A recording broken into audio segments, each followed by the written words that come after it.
Hello, everyone. Welcome to another post-match live stream. As always, I am Chris Ritzik.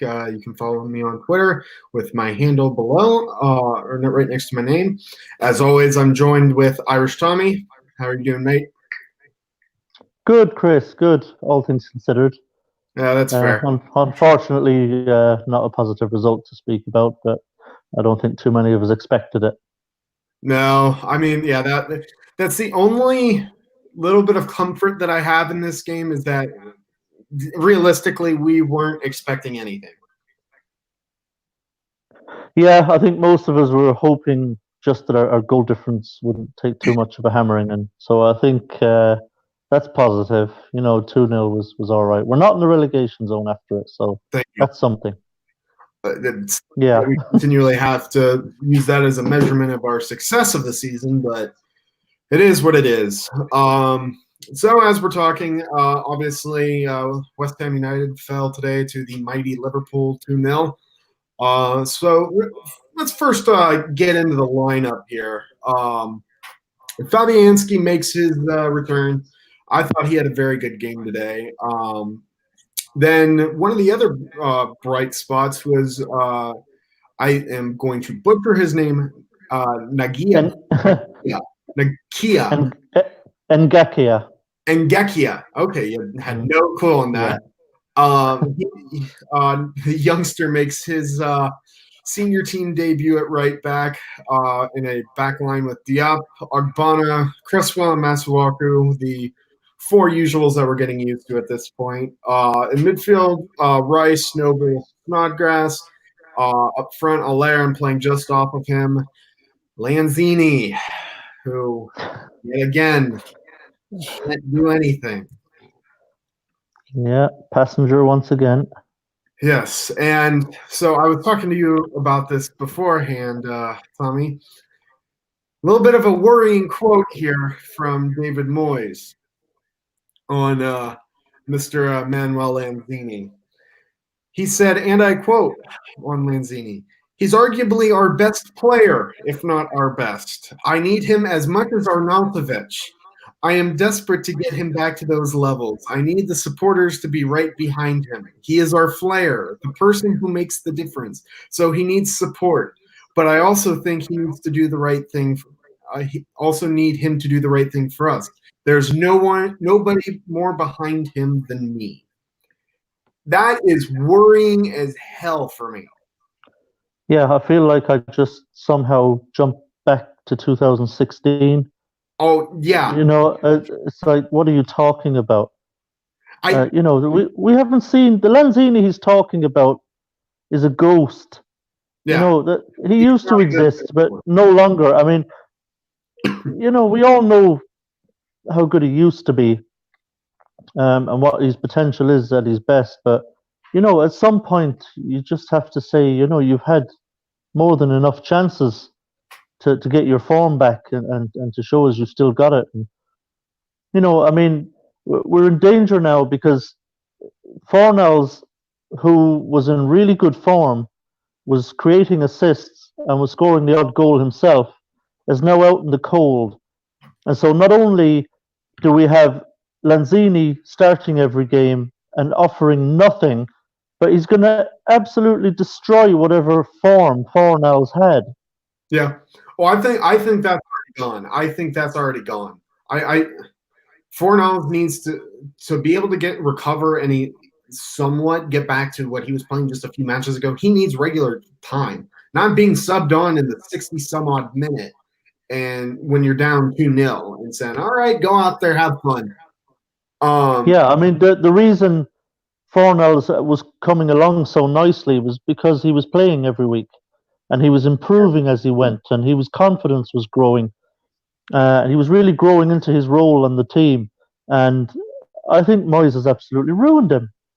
I mean, I wouldn't mind so much if Lanzini had come in and been really good, but he's been absolutely terrible. And now, I mean, Fornals, his confidence must be in the bin. Yeah. And like you said, you can't expect him to come on for 10 or 15 minutes here and there and be the player he was when he was starting every week. It just doesn't work that way. my opinion is too that another reason as to why it's worrying. I don't know why you're invoking Arnautovic. He's no longer here. Yeah. He's dead to us. Like, it shouldn't matter if you need him as much as. Why aren't you saying that about Allaire? He needs to be the player that he is capable of being, not invoking a player who hasn't been here this season. Yeah, I know. I suspect he heard the cheers from the crowd when Lanzini's number was put up on the board that he was coming. He was being hauled ashore. There was a bit of a cheer from the crowd. I think Moyes definitely heard that, and I think that's why he made that reference to the fans need to get behind him. Listen, we have been behind him. He's had his chance. Yeah. He's had plenty of them now, and he was very poor again tonight. Some of his passing was atrocious. He may as well have had a white shirt on. The amount of balls he gives to Liverpool players. Listen, I don't know if Lanzini's finished as a player. I don't know if there's a chance that he can recover his form. But I think at this point, you cannot wait around for it anymore. You've got to put Fornals back in there and leave him in there. And if you want to give Lanzini a chance to recover some form, bring him off the bench for 20 minutes in the games. And if he starts to show something, 3 times off the bench in a row, maybe he shows some things, then you can think about maybe giving him a start, but still not at the expense of Fornals. And that, I think, would be a better way to do it. And the fans wouldn't be on Lanzini or Moyes' back so much about this. But it's crazy to drop Fornals for him. Yeah. What that signals to me, though, is that we're going to keep seeing Lanzini in this role. And I've seen a few people say this is the mentality that will drag us down. It's like not trying to change anything, just keep going against that wall, regardless of how many losses we have. Yeah. It's hard to fathom. Look, sometimes this happens with managers. We've seen it before. With Sam Allardyce, it was Kevin Nolan. Nolan would start if he was available, no matter what, no matter how he was playing. Sometimes now Nolan was a decent player for us, don't get me wrong, but there were times when Nolan, he was slow as a tortoise, and you could see his legs were going, but still Allardyce would stick by him every single game because he had him for kind of years at Bolton, so they had that kind of connection and that friendship. But every manager has one of these players that for some reason they just love the guy and they just will play him no matter what. And unfortunately for us with Moyes, it's obviously Lanzini. So the weakest player on the field, physically and mentally. Yeah, and game after game. We all understand players will have a dip in form. And if they're a really great player for you and they have a little dip, you can understand managers still sticking with him and saying, look, he'll come through it. He'll have a little dip in form, but he'll come through it and he'll be back to his best again. Rice had a little dip in form, to be fair. Over the last few weeks, I thought Rice, was not quite himself, but you still stick with Rice because the quality he has and he'll come through it.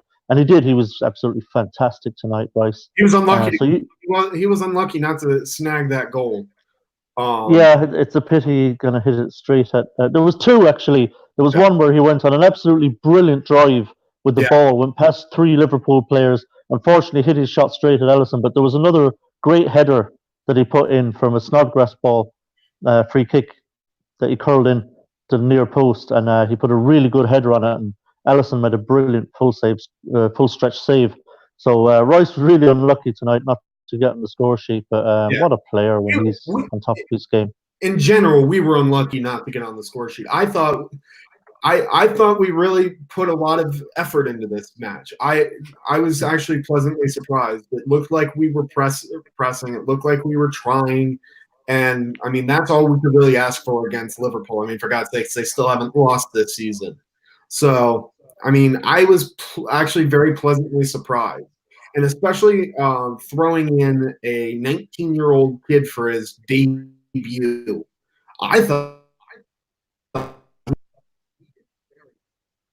Yeah, I was very pleased with Ngakia tonight, I have to say. A young kid being thrown in against a team like Liverpool, you'd forgive him for being very nervous, but he looked very positive on the ball. He was always trying to get forward, always trying to link up with whoever was out there, whether it was Snodgrass or whoever was coming across there.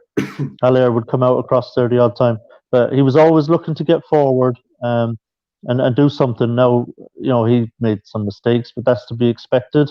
You wouldn't hold that against the kid. His final ball wasn't brilliant, so he needs to work on that a bit. I mean, it is a tough task. I mean, it's a tough task to get used to the Premier League in your first match, let alone against the likes of Liverpool. So, I mean, to his credit, he did very well. I think that he can build on that. I think that maybe even after Fredericks is back, maybe keep giving him a run of a string of games, just trying to get his confidence up, get him accoladed or not accoladed, sorry, but adjusted to the Premier League. And at which point, I mean, he could be a regular team player for us.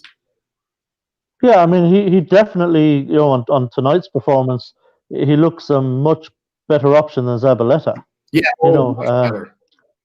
Yeah, he definitely, like, defensively, I thought he did pretty well. And going forward, he looked promising. And, again, as we said with Fornells earlier, it's a case of, if you give these guys games, and let them grow, let them develop, let them build their confidence in themselves, then, I think we could have a player on our hands with Ngakia, and we also have Ben Johnson, who's just coming back now from injury as well. You always play out there. So, I mean, we've been saying for a long time we really, really need a right back.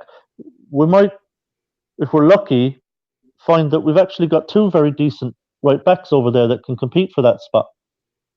And then maybe Ben Johnson's played at least decently against Man City in the left back position too. Maybe we can him over, and we have the fullbacks that we have been needing for quite some time now. Yeah, that would be ideal.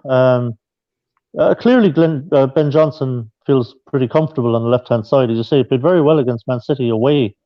Didn't look out of place at all there. So if we could convert him, as you say, to a left back and get Ngakia settled in at right back, we could be onto something. Yeah. So now I kind of want to turn to some of the other events in the match here. The Liverpool penalty. What was your opinion on that one? Yeah, I can't argue with it really. Bit of a rash kind of panic challenge from Diop. Yeah. Firmino got turned, and sorry, it was Origi, was it? Origi got turned. Yeah, got the wrong side. Yeah, brought him down. Yeah, got the wrong side, and I think was it Soucek who had a little nibble at him first, and then Diop kind of stuck a foot in and kind of went to ground a bit, and unfortunately, look, it wasn't a terrible foul, but it was a foul, and I think the referee really didn't have much choice but to give the penalty, which was unfortunate because I thought we were doing quite well at that point.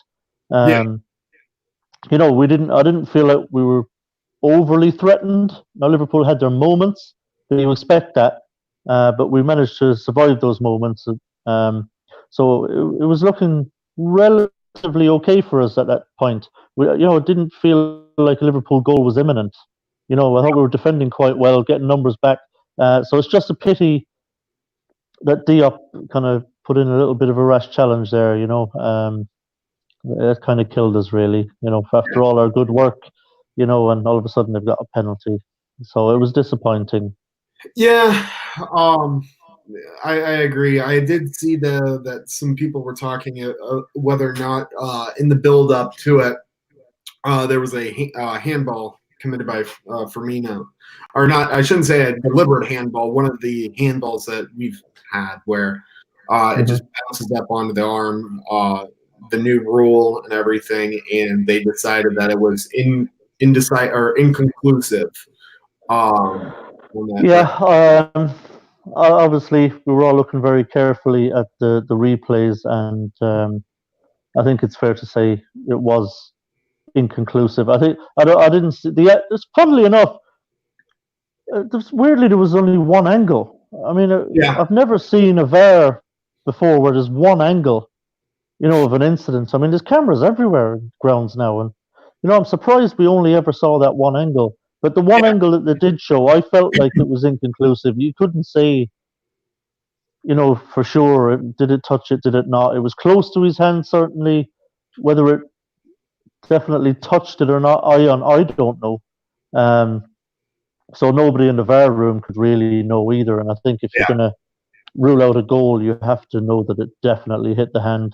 But my surprise is that we didn't have a better angle of it. Yeah. So I'm going to turn this over to you a little bit more because for those of you who don't know, I'm actually in grad school and I actually had class today.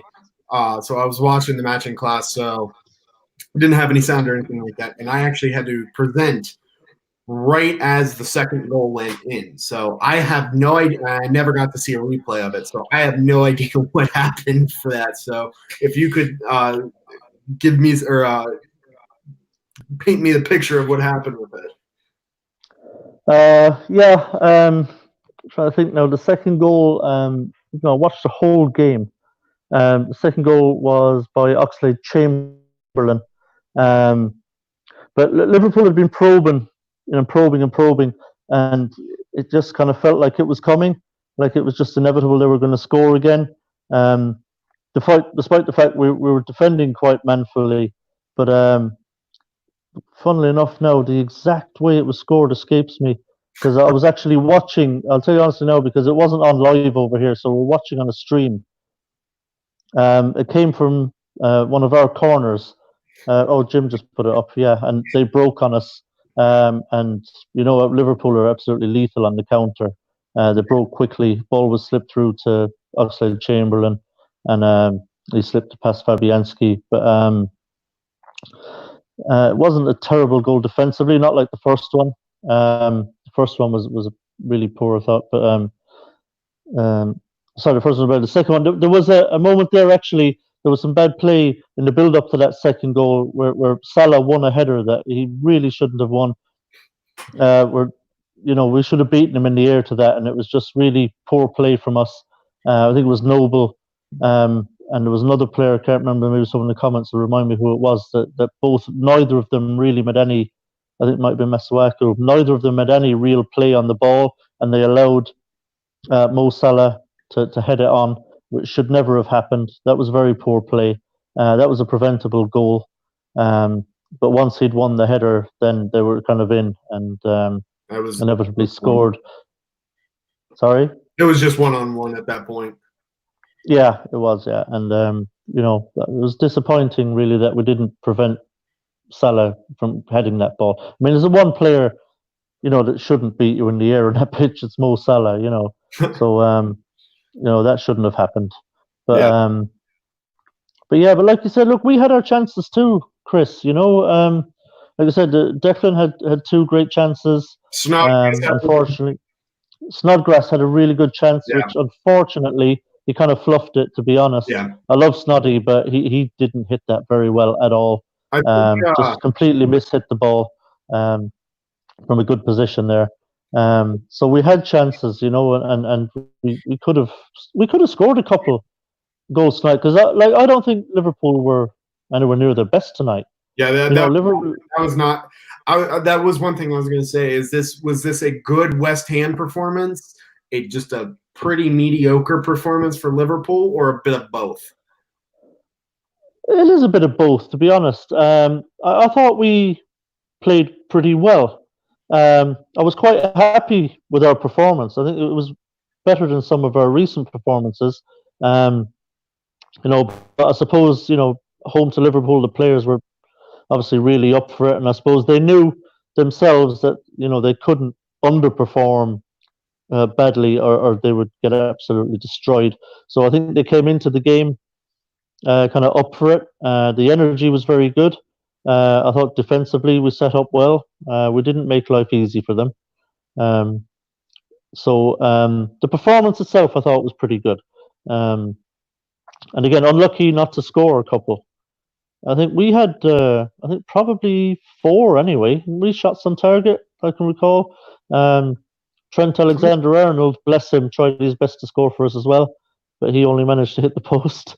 And you remember Declan Rice's shot that Alisson saved, and it kind of bounced up in the air, and Alexander-Arnold headed the ball and hit it off his own post, so he almost got an own goal out of that as well. But overall, I thought the performance was pretty decent. I mean, I certainly didn't embarrass ourselves. No, I think it was a very honorable performance. I mean, we didn't roll over. Before the match, everyone was talking, oh, it's going to be 5, 6, 7, 8, 9-0. We'd be lucky to even see like 1 or 2 shots on goal, let alone a goal at all. So I think overall, there are positives to take away from this match for sure, which is it's kind of refreshing. The last few matches, it's just been nothing but negatives. And I mean, we're coming up on a Brighton game, which is a do or die game. I think that is going to be a real testing point kicking on the rest of the season.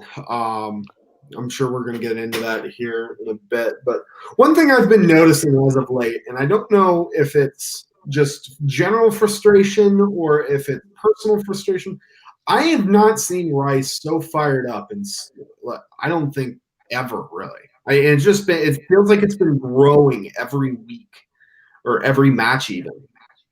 Yeah. I think Rice really relishes these games. I think he likes playing in these kind of high-profile games against really good opposition.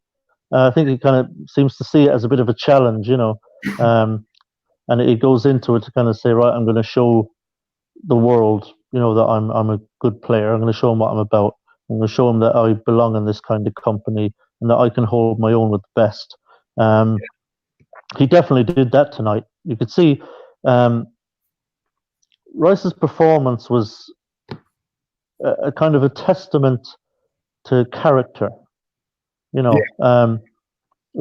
need more players because we don't have enough of them, regardless of ability.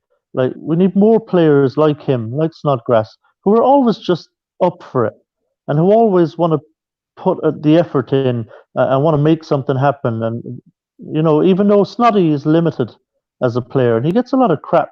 I see it on Twitter all the time. Snodgrass gets a lot of crap from a lot of West Ham players. I don't think he deserves it. People saying, "Oh, he's no good, he's useless," and that. He's not useless at all. Snodgrass. He's a decent player. But we all know he's not brilliant, but he's a decent player. And every time he gets on the ball, you can see he tries to make things happen.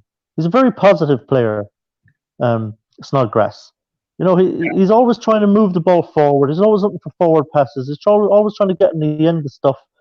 I'm sure Snodgrass ends up with more opportunities to score than Heller does. And it's because he's always looking to try and get on the end of things. And so I like the positivity and the attitude of Snodgrass, despite his limited talent. And Rice is the same, except Rice has got the talent to go with it. Rice is always positive. He's always looking to make things happen, trying to drive forward, trying to get something going. We need a few more of those. But Rice is absolutely top class. And if he finishes the season strongly and puts in more performances like that, I mean, that was anyone watching that tonight. I'm talking about, managers of other teams watching that tonight. I mean, it sticks out like a sore thumb on the West Ham team that Rice is the player in there that's just absolute top class. And there are probably managers looking at that thinking, you know what, if we had him in our midfield, we'd be a better team. Yeah. So, my worry now is that when kickoff comes next August on the new season, even let's say we survive, we're still in the Premier League, I still think we might lose him. If we stay up, I think there's a high chance that we'd still probably keep him. Because I mean, if we go down, he's gone. I mean, there's no question about that. But I think even if we stay up, I think how long really until some team like the Man United or God forbid like Jose Mourinho at Tottenham or some team up there just comes in for him and offers the money. I mean, if you're Declan Rice, I mean you've got to take it, haven't you? I do think it would all depend on the bid. For me, anything less of probably less than like 60 million, I'd say no. But I wouldn't take 60 for him, Chris, if I'm honest. yeah, I think anybody wants to come to us for Declan Rice, you better start bidding at 80. He's 21. He's an England international. He's going to get better. He's not even in his prime yet. So 80 million, maybe we can talk. And that's what I'm thinking too. I think if I were Declan Rice, if I'm wanting to stay at West Ham to fight and potentially be the captain, like he has said that he wants to be, I would give it one more season here. If we stay up, if we go down, no, done. If we stay up, I would say give it one more season, see how we kick on. If the board's investing, which is highly unlikely, but if they're actually able to contribute, if we manage to kick on and have a decent season, then yes. If another relegation scrap, then no. Like sell me after this. That's what I would do if I'm. I don't know. I think he's still young. So he's still developing his game, because if he goes to Man United, he still may not get full playing time like he would. Oh, he will. I disagree, Chris. I think he walks into that United team. Well, right now, but I mean, walks into it. Who are you going to play ahead of him? Matic? Fernandez, I believe his name is. Bruno Fernandes? Yeah, I think he's probably going to play more advanced. Yeah. But then you still have Pogba in there and a few others. So I think it would also ultimately depend on where the offers come in from. Yeah, I think I have a feeling Pogba's going to be off in the summer. I don't see his future being at United. But yeah, but I mean, look, it might not be Man United. It could be anyone. But hypothetically, if you're Declan Rice, hand on heart, if a big team comes in for you in the summer, do you really say no thanks? You know, especially the European Championships are coming up, and he'll want to make sure he keeps his England place, and this could be his opportunity. I don't know. I wouldn't blame him. We all understand. Like if he said, "Yeah, I'll stay here for another season or two, keep developing," you'd understand that way of thinking, but you'd equally understand. Oh yeah. If a big team comes in, and it would be hard for him to turn it down, I think. It's like all sports, whether it's football or any American sport. You have a limited time in that sport. Make the money that you can. So in that regard, I wouldn't blame him for leaving, and I certainly wouldn't be mad. Like we were at like the Dimitri Payet or Arnautovic situations, but because he is our guy and he's a world talent, and as long as he does it right and he wants to leave, perfectly fine with that. Yeah, but look, we'll see. Maybe no bid will come in the summer, or maybe if they do, there won't be enough. Won't be high enough. But hopefully we can keep him, because he's the kind of player you need to build a team around. But fingers crossed we can hang on to him. Yeah. So now, kind of looking forward here, and looking back at the same time. Obviously, in the build up to the match, it was announced officially by West Ham that Soucek has signed for the club on an initial loan from the Czech League. Slavia Prague, I believe. Yeah. Yes. So I don't know if you've done too much looking into him, so to speak. He's got 10 goals this season in 25 matches across all competitions. So yeah, that wouldn't be bad for a striker, really, would it? No. Defensive midfielder. Yeah. Clearly, So, at Slavia Prague, he had license to get forward at will. Now, I don't know the nature of the goals. I don't know if they mostly came from set pieces, because now he's a big lad. He's 6'4", so presumably he got his share of kind of headers from set pieces or whatever, corners and free kicks. it's possible. But I don't know how many of those goals were open play.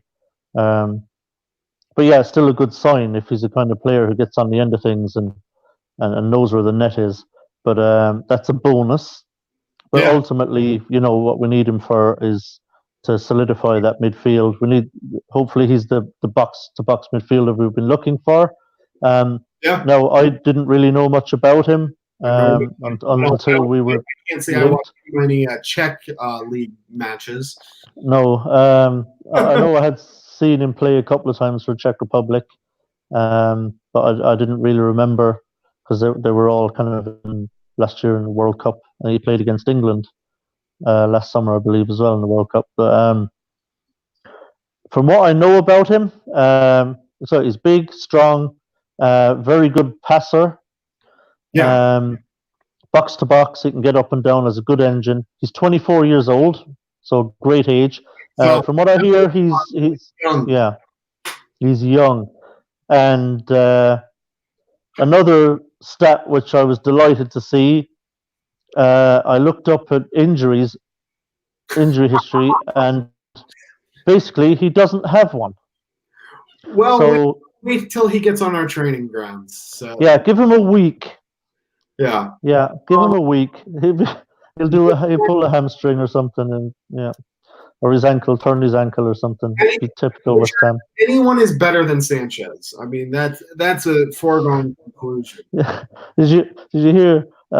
Apparently, and I never knew this, that Sanchez has a nickname from back in the day. Oh no! Have you heard that? Because you want to know what his nickname is? The Rock. Excuse me while I leave real quick. No, I can only assume that's in relation to his mobility. That could be too. That's the only way it would make sense to me, is he has the movement of a rock. But I thought that was really funny. Jesus, who gave him that name? Maybe it was just an ironic name that his teammates gave him. It was just like a piss take or something. Well. I hope so. But yeah, no, it looks like it could be a promising signing, because apparently he is generally considered to be the best player in the Czech Republic, and he is the captain of the national team. So I didn't know he was the captain of Slavia. I didn't know he was the Czech national team captain as well. Yeah, apparently he's the Czech captain as well, and highly regarded over there. So hopefully it'll turn out to be a really good deal. Moyes was actually asked about him after the match, and there is a possibility of bringing him into the squad for Brighton. He not a guarantee or by any stretch of the imagination. He didn't comment on also if it would be a starting role or if it would be one at halftime to kind of get him used to. Well, he would certainly be on the bench, I would imagine, because he is fit. He has been playing, so he's good to go, as it were. It's just a question of getting him settled into the team. Obviously, he won't have much by way of training sessions, but so whether he'll start or not, I don't know. But the players put in a big effort tonight, and got another really important game. And Noble, is 32 or he's almost 33. So whether Noble can go again on Saturday, what's he going to have in the tank? There's not much recovery time. So I think Soucek, I would think, especially given our injuries, I mean, you probably have to put him on the bench, don't you? What's the point of signing him otherwise? But I wouldn't necessarily have a problem starting him even. I think in the position he's in, he still should know what he's about. I don't think it'll be a world difference from what he's used to in that position. If he's starting there beside Rice, I think he should do absolutely fine. I mean, he will still know how to defend properly, how to cover properly, how to close down.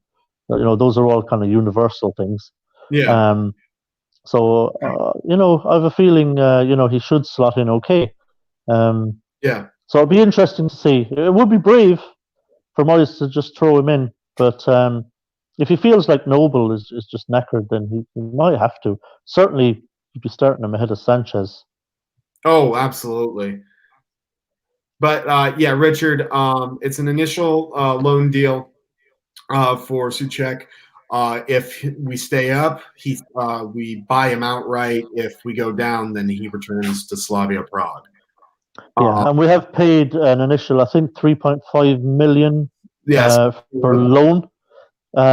So 3.5 million we've paid now. That's to loan him until the end of the season. Like you said, if we get relegated, we send him back.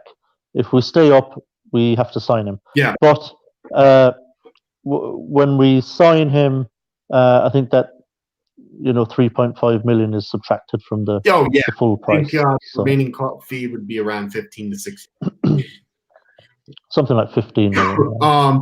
But yeah, so obviously UK time, it's a little after 11, correct? Yes, just 6 minutes past 11 now. So that means that we have just barely over 2 days left of the transfer window. It seems like we're active. It seems like we've been linked suddenly with a 40 million euro midfielder from Italy. We've been linked with several other midfielders. Apparently, we're looking for a striker and a right back. Altogether, there's talks that we could end up with 3 or 4 signings on deadline day. So, I mean, I do think we'll get something. Like I said, was it Prate or something? The guy, the right back or something, is we're linked with. We're linked with Danish right backs. Yeah, one was a Christensen, but it looks like that's not going to happen. But there was another Danish. Is it Prate or something like that? P-R-A-E-T or some weird spelling or something like that. Who's quite highly regarded, and obviously, it's a position as well that needs filling. So if we can get a real quality right back, despite the promising performance of Ngakia tonight, I still think we should do that if we get the chance. So it'll be interesting to see if anything happens there. It's hard to know. I do think we'll get at least one other over the line before the window closes. We'll have to wait and see who it is. If there's a position that I think that is almost a necessity, we need to either bring in a striker or a central midfielder. Yeah, we're depleted in midfield. Like I say, hopefully now. Everywhere, to be honest. So. Yeah, hopefully Soucek will be the box midfielder we've been crying out for. Fingers crossed. And if we had someone further forward as well, would be nice. Really proper attacking. We're linked, actually. One thing that's really exciting to me, whether it will happen or not, I don't know. It could be pie in the sky. But Ross Barkley, there's talk that we're in for Ross Barkley on loan from Chelsea, and that's kind of reignited now, that potential loan deal. Cross everything. Nothing else that provides cover in midfield. Oh, cross everything that we can get Ross Barkley in from Chelsea for the rest of the season. He's a really, really talented player. This is a guy that has got great skill, really great skill. Very busy player, high energy player, and shoots on sight. This guy, we don't get enough shots off. This guy will pull the trigger every chance he gets in and around that penalty area. Always looking to get a shot off. Really good skill. He's very good in close quarters. He can go past people. Very skillful player. He's out of the England setup at the moment, but I know Gareth Southgate does like him. So we would also get a very highly motivated Ross Barkley. who would be desperate to have a really strong second half of the season and get Southgate to notice him and maybe force his way back into the squad. So that's one I'm really keeping my eye on. He would come straight into the team. He's English. He's a Premier League player. Doesn't need time to settle. He would hit the ground running, and I think he could. He's the kind of player that will keep us up. He is very talented. I'd love to get him in on loan. Yeah.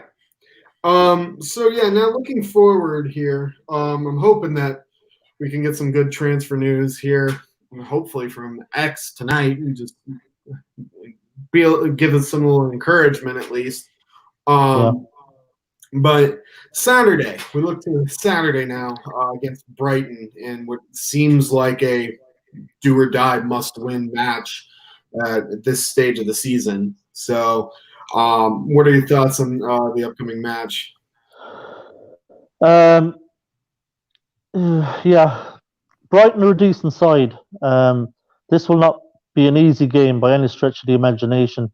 You and I had a conversation very recently, Chris, on here, where you were saying about how we tend to kind of show up, against the better teams, and we did tonight. I thought against Liverpool, largely, I thought we showed up, and the players put in a big effort and a decent performance. What we cannot do now is go into that game at home against Brighton and revert to type. Yep. We can't do that. We have to go in against Brighton and put in a performance like we did tonight. If we play with the same attitude and energy, I'll be sickened if we turn up against Brighton and we're crap and we draw or lose. I'll be sickened, because if we can play like that tonight against a team like Liverpool, where it still unfortunately wasn't enough to get anything out the game, and then not show up against Brighton, against a team where if we play like we do tonight, we'll beat them. And so if we don't turn up, that would be criminal. Absolutely criminal. So that's my worry. If we can put on another good performance, though, like we did tonight, we'll beat Brighton. But we have to show up for it, because Brighton will be coming here, to our place, positive as well. They'll feel like they can get a result in that game against us. They've seen our form. We're losing games, so they'll come to play, and Brighton will put in a performance. They'll work very hard, and they'll go all out to win the game. So we have got to show up again on Saturday. There's no point showing up like we did tonight against Liverpool and losing anyway, because they're just too good for us, and then not turning up against a team like Brighton that we can beat, and end up drawing or losing. That would pose serious questions about where the players are mentally, and why in the hell they can't get themselves up for games against bottom half teams. That would be an indictment on them, I think. Yeah, you're absolutely right. I'm going to give you the rundown real quick on Brighton here. West Ham, we've obviously only won one in our last 5. We're 1-1-3.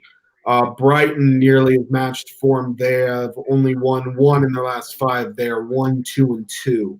So, I mean, they're on I don't know who they faced, though. Let me look here. They lost. So their only win was against Everton. They've since drew to Villa, and were beaten 3-1 by Bournemouth. And that match was on the road. So, I mean, it's there for the taking. It is entirely up to the players. It is entirely up to the manager. If we put in a good performance, as I think we did tonight, we beat them. So it's up to the players now to have the right attitude and to go out there and get the job done. Because, I mean, look, we have to win this game, Chris. Yep. There's no other way. Even if we play quite well and it's an even game and we draw, it's no good to us. No good to us whatsoever. We got tough games coming. So this is one of the games where we have to take 3 points. Yeah. And hopefully, I'd imagine we'll have Antonio available for that one. That is what X has said, that he should be back for the Brighton game. So I'm hoping. I'm also looking here at some of the other teams around us. Their upcoming matches Saturday. Bournemouth and Villa actually play, so that's a relatively important match as well. Yeah. Watford is home to Everton, and then next Saturday is actually away to Brighton. So, I mean, it's coming down to the wire. Yeah, I think if we don't win at the weekend, we'll be in the relegation zone. I think there's little doubt about that. Yeah, it'll all depend on the other matches, because if Villa schlacks Bournemouth, then it doesn't matter. Wally Anderson is due back apparently towards the end of February. So yeah, we won't be seeing him for a little while. So he's a non-factor at the moment, unfortunately. But against Brighton, I think we've got to go two up top, Chris. Yes. I can understand setting up with three centre backs and wing backs this evening. But against Brighton, defensive as we have been, I know that is Moyes' preferred formation, but we don't have the personnel to fit it. And with a must-win game, you have to throw everything at it. We've got to get after Brighton. We're the home team. We're desperate for the win, and coming off the back of a decent performance against Liverpool, we've got to get on the front foot against Brighton. Start with high energy, with two up top, get after them. They'll have a pretty fragile confidence as well. So we've got to make a fast start, pin them back early on, be all over them those first 20 minutes and try and get ahead early. Really get on the front foot, be positive. I feel like that has been West Ham's key this year. Or not, I shouldn't actually say that, because now that I remember it, we've lost more points. We've dropped more points from winning positions than any other team in the league. So 17. Yep. So it seems like that's the key to our success, like our confidence in our success. But at the same time, we don't know how to hold a lead. So it's very conflicting. Yeah, our confidence is very, very fragile, and we don't react well to conceding goals. We don't react well to going behind. Too many players hang their heads. As fans, we watch it, and these things happen in a game where we concede or we go behind, or we concede an equalizer, and we feel like, oh, geez, here we go. And you get the feeling the players kind of do as well. That the players have that feeling of kind of, oh, Christ, here we go again. We're they've pinged us back, or we're behind again. And that comes back to the lack of confidence. The players, I think I said to you in the last game, that they look like a group of players who just don't believe they can win a game of football. So when things go against them, their heads drop. And they get kind of down on themselves, and they feel like there's kind of an inevitability that's going to go wrong again. But they've got to snap themselves out of that now, because it's now or never. And it starts on Saturday at home to Brighton. So we've got to go two up top. We've got to get after them early and often. Get on the front foot and be positive. Because they can take a lot of positivity out of tonight's showing, I think, against the best team in Europe. Build on it. That really counts. Yeah, they've got to back that up now with another very good performance. They've got to go out and beat Brighton, and hopefully, beat them well by being the better team, with a really good performance. And then maybe we can start to see the kind of green shoots of recovery. but it's an absolute must. The 3 points. Yeah, what the ideal scenario for me would be something like a 3-0 win, gain the confidence back to be able to kick on coming into the stretch of 6 games where you have City, Wolves, Tottenham, Arsenal, and Chelsea, I believe. Yeah. A really good win would be perfect. A win that would lift the spirits. Because it's badly needed. Unfortunately, though, you look at what we're probably going to be doing on Saturday. You just hope that the effort that the players put in tonight doesn't take too much out of them, that they can recover sufficiently to be able to go again on Saturday. You just worry about the last 30 minutes. Are they going to start fading? So I think Moyes is going to have to be very smart and timely with his substitutions. If he does see a player, he has to keep a very close eye out on which players are really flagging, after the kind of hour mark. And he's got to look at substituting those players, getting the fresh legs on in the right places. So it will help to have Soucek on the bench, because there's no way Noble's going to play 90 minutes on Saturday. If he wants to go, I would start Ngakia again. I thought he did enough tonight. He did enough tonight to warrant another start. And he's a kid, and that was his first full debut, so he'll be raring to go again Saturday. No problem whatsoever to him.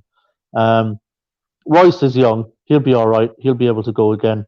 It's just the likes of, the older players. You wonder, about Snodgrass. Will he be able, maybe, bring Fornells in for Snodgrass? Because we know he's going to start Lanzini, so there's no point in saying drop Lanzini and bring Fornells in. Moyes ain't going to do that. So you could bring Fornells in place of Snodgrass. And if he's brave, he could go, with Soucek, Rice and Fornells in there, in the middle. So with Lanzini, go 2 up top. If Antonio's good to go, as it seems he will be, throw him in up top with Haller and get at them, get after them. Get Ngakia getting down one side. He looks really eager to get forward. He should have a bit of an easier time of it. Be able to make more hay against Brighton than he could against Liverpool. With Cresswell on the other side, and Cresswell is well able to get forward as well, get some crosses in. So I would revert to flat back 4 again, with 2 up top and really get after them. The other thing too, with the window coming so close and all the rumors of having of getting guys on, getting players on deadline day, hopefully we can have some reinforcements come in and bolster potentially for the Brighton match. Because if we can get them in on Friday, and for example, Ross Barkley, he knows the Premier League. He'd be fine to slot in on the bench right away. Look, you could sign Barkley on Friday and play him Saturday. He's literally like, he would be literally just plug and play signing. Like I say, he's English. He's already a Premier League player. He knows the Premier League. You can literally throw him in the midfield in an advanced role and say, okay, you're playing as in a number 10 position. He knows the position. He's plug and play. He can go right in, and highly motivated player would do wonders for us, I think. We 100%, if we got Ross Barkley in and played him instead of Lanzini in that number 10, immediately we'll start to score more goals. Well, if we played Fornells in Lanzini's positions, we'd be scoring more goals.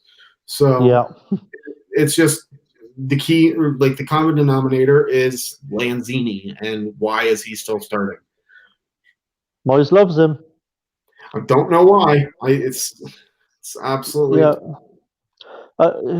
he's it's nostalgia, I think, in a way. I think he was here. Lanzini played very well for Moyes in his first spell as manager.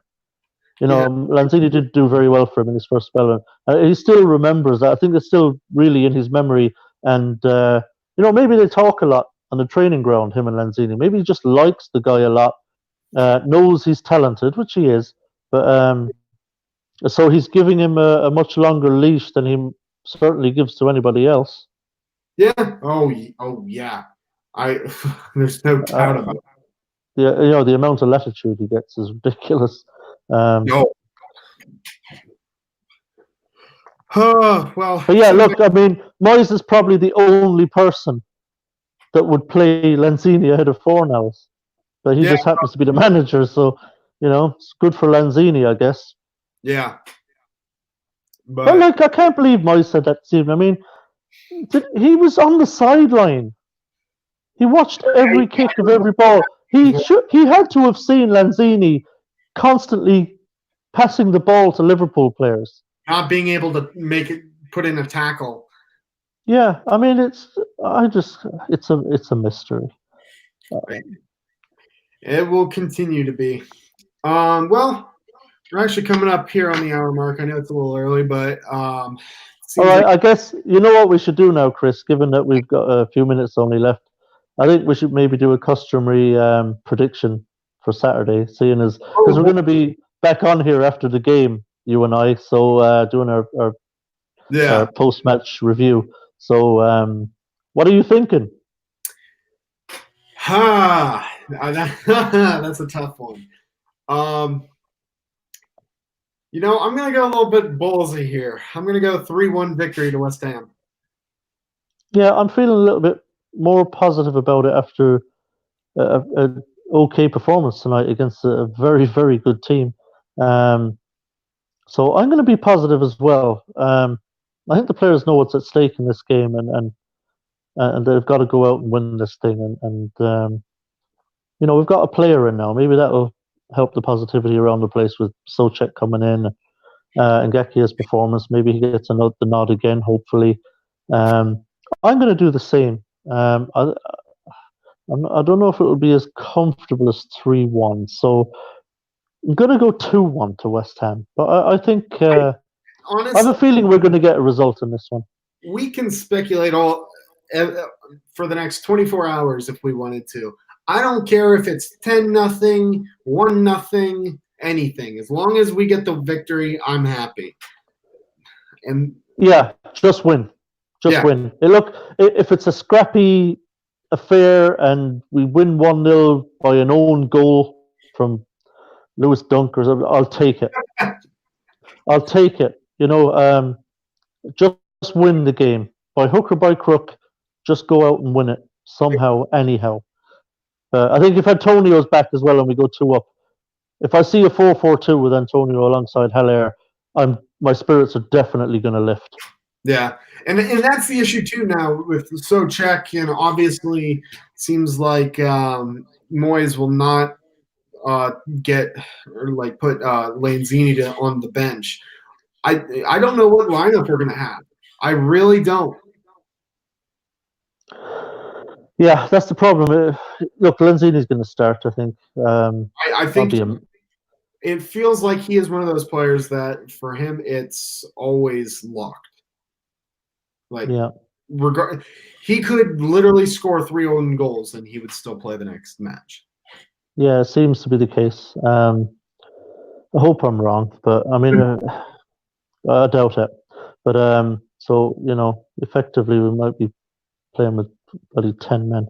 But as we have in a few weeks. Yeah, he doesn't offer anything at the moment, Lanzini. But still, nonetheless, we might be able to avoid Lanzini altogether and just get the ball out wide and get some balls into the box for Antonio and Haller to chase to get on the end of. Antonio, obviously will run his socks off as well. He'll work the channels as well. So, hopefully Lanzini's presence won't hinder us. We can just pretend he's not there and pass it to someone else. We'll be fine. Just ignore that guy over there. Yeah, as long as he keeps one of their players occupied who has to kind of run around after him. Yeah, then we can avoid him and play 10 against 10. There you go. All righty. Well, we are quickly coming up on the hour mark here. I want to thank everyone, as always, for participating in the chat. I want to thank you again, Tommy, for always coming on. I always look forward to these post-match talks, whether they're positive. I think since Yeah. we've been It wasn't too bad tonight. I think we were worried we'd be coming on tonight really depressed that we just got absolutely destroyed. Yeah. But I think the performance was decent. 2-0 isn't so bad. It could have been a lot worse. What positive post-match live stream you and I have done? It is, considering it's still a loss, but we have some positives to take away from it, I think. Yeah. All righty. Well, as always, you can follow Tommy at his link here. My link is right here. We will be back here Saturday for after the match. I hope you guys have a good rest of your evenings. Come on, you Irons. Come on, you Irons.